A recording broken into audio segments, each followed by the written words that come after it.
Sir Balayya Babu 50వ స్వర్ణోత్సవంలో ఈ function కి ఒక జనరేషన్ మొత్తం వచ్చింది అంటే ఒక పక్క చిరంజీవి, బాలయ్య బాబు, వెంకటేష్ వీళ్ళందరూ వచ్చారు. ఇందులో నాగార్జున ఒకరు మిస్ అయ్యారు ఎందుకు అని చెప్పేసి అందరూ ఎదురు అంటే క్యూరియస్ గా ఉన్నారు. ఎందుకంటారు సార్? ఫస్ట్ ఈ 50 సంవత్సరాలు స్వర్ణోత్సవం అనేది ఎందుకు తీసుకుంటే నాకైతే అర్థం అవ్వలేదు. ఇప్పుడు ఆర్టిస్ట్ గా ఒక స్టార్ గా ఎదిగాడు. ఓకే, నేను ఫస్ట్ లో చేసిన జన్మభూమి కూడా పనిచేసాను. అప్పుడు నాకు బా ఫ్రెండ్. తర్వాత మా ఎదురుకి ఏదో చోట మనస్పర్ధ వచ్చింది ఆఫ్టర్ కిచ్రాల్డ్ నా సినిమా తర్వాత. సో అదే పక్కన పెడితే ఎందుకు ఇలా మాట్లాడు, అందుకు మాట్లాడలేదు.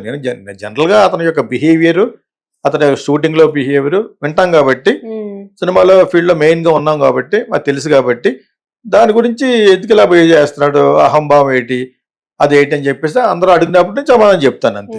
ఇప్పుడు ఈ ఫంక్షన్ చేసుకునే ముందు నువ్వే దేశానికి ఏమైనా సేవ చేసావా, రాష్ట్రానికి ఏమైనా చేసావా? ఇప్పుడు ఇక్కడ ఉన్న ఆర్టిస్టులు అందరూ ఉంటారు కదా, ఇప్పుడు జూనియర్ ఆర్టిస్టులకు, ఎగ్జిస్టింగ్ ఆర్టిస్టులకు, వాళ్ళ ఇన్సూరెన్స్కు, వాళ్ళకి ఏమన్నా బ్యాడ్ జరిగినప్పుడు ఇవ్వడానికో 10 కోట్లు 20 కోట్లు ఇచ్చేవపోని దాని సందర్భంగా నేను 50 సంవత్సరాలు పూర్తి చేసుకున్న సందర్భంగా ఒక 20 కోట్లు ఇస్తున్నాను ఆర్టిస్టులకి, ఫిలిం ఆర్టిస్టులకి, 24 క్రాఫ్ట్స్కి అని ఏమన్నా చేసావో పోనీ. అయ్యేం లేకుండా నువ్వు వద్దు 50 సంవత్సరాలు చేస్తే ఎవరికి కావాలి, చేయకపోతే ఎవరికి కావాలి చెప్పండి. యాక్చువల్గా ప్రజలకు ఏం కావాలి? ఏదో ఒక ఫంక్షన్.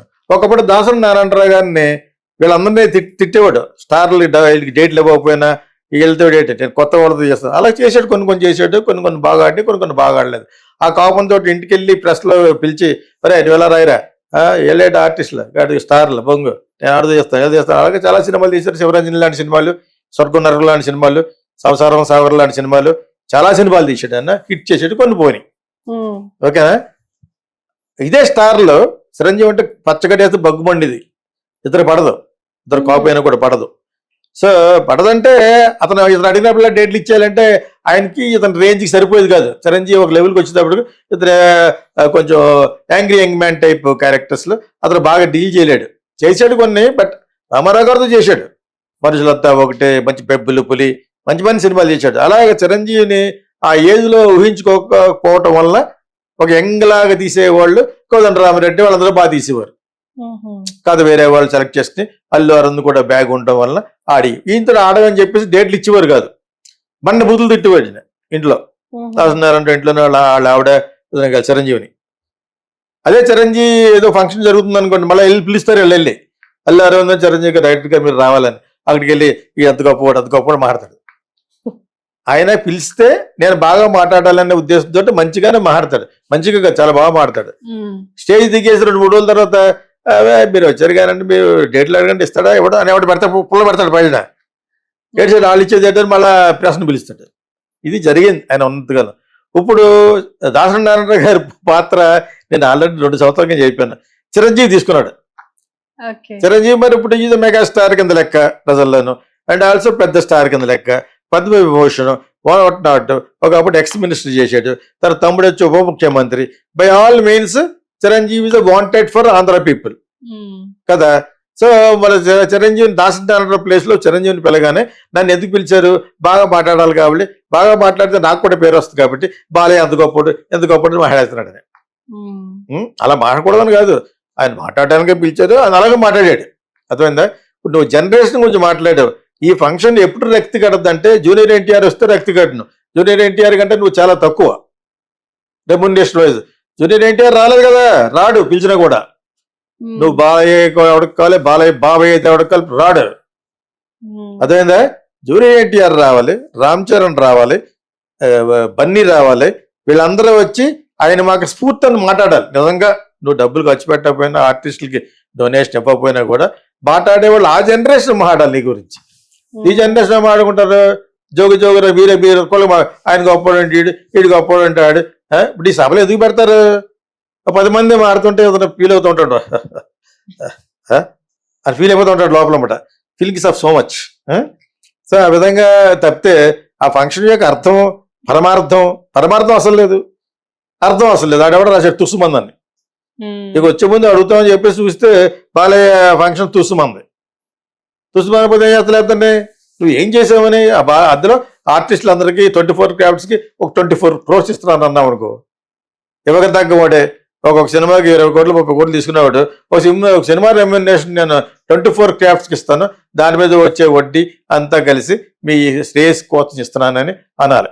అలా చాలా మంది ఇచ్చారు. విజయ్ చంద్ర ఇచ్చాడు, తన ముందు ల్యాండ్ ఇచ్చాడు, చాలా మంది ఇచ్చారు.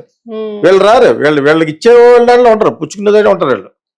Why I'm telling is if that is the case people will appreciate, industry will appreciate everybody. That your politician also, your MLA. మనుషులంతా ఒకటే, మంచి పెబ్బులు పులి, మంచి మంచి సినిమాలు చేశాడు. అలాగే చిరంజీవిని ఆ ఏజ్ లో ఊహించుకోకపోవటం వల్ల ఒక యంగ్ లాగా తీసేవాళ్ళు కోదండరామిరెడ్డి వాళ్ళందరూ బాగా తీసేవారు. కాదు వేరే వాళ్ళు సెలెక్ట్ చేసుకుని అల్లు అరుణ్ కూడా బ్యాగ్ ఉండటం వల్ల ఆడి ఈయంతో ఆడమని చెప్పేసి డేట్లు ఇచ్చేవారు కాదు. బండ బుద్ధులు తిట్టేవాడు ఇంట్లో. రాస్తున్నారంటే ఇంట్లోనే వాళ్ళ ఆవిడ చిరంజీవిని. అదే చిరంజీవి ఏదో ఫంక్షన్ జరుగుతుంది అనుకోండి, మళ్ళీ వెళ్ళి పిలుస్తారు, వెళ్ళి అల్లు అరవింద్ చిరంజీవి డైరెక్ట్ గా మీరు రావాలని అక్కడికి వెళ్ళి ఈ అంత గొప్పవాడు మాట్లాడతాడు.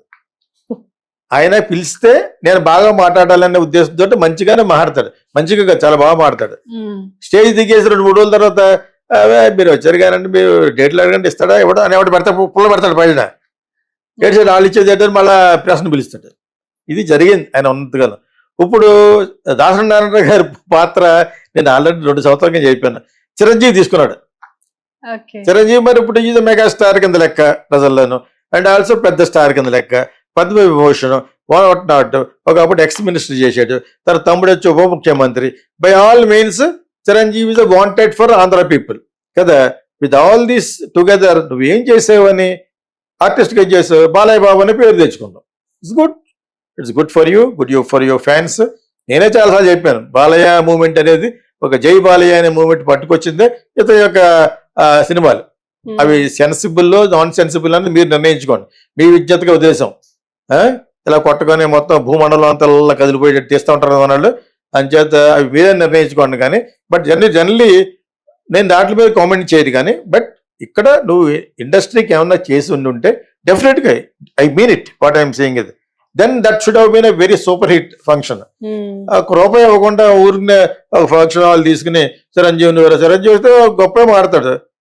ఇప్పుడు భలే అంత పైకి వచ్చాడు, ఎంత పైకి వచ్చాడో ఆడతాడు, ఇంకేం ఆడతాడు పాపం. ఇంకా అందుకని ఏం చేయలేడు కదా. దాసనారాయణలో మాడేవాడు కాదు, దాసనారాయణ బయటికి వెళ్ళి తిట్టేవాడు, చిరంజీవి బయటికి వెళ్ళి కూడా తిట్టాడు. ఈ మెడిట్ పాయింట్ ఇంకెవరి గురించి బ్యాట్ మాట్లాడకూడదని ఆఖరి స్టేజ్ లో. అదే అతని యొక్క దాన్ని ఏమంటారు నిర్ణయం తీసుకున్నాడు అనమాట, దృఢ నిశ్చయం చేసుకున్నాడు. ఎవడైనా ఎంత ఎదో వచ్చినా కూడా చాలా మంచి వాడు అంటాడు అనమాట. అర్థమైంది మీకు? అది ఏం పోయింది, అందేం పోయింది, 70 years వచ్చేస్తున్నాయి హ్యాపీగా అలా మాట్లాడితే గొడవ. అది నేను నిజ జీవితంలో కూడా నటిస్తాడు అంటాను నేను.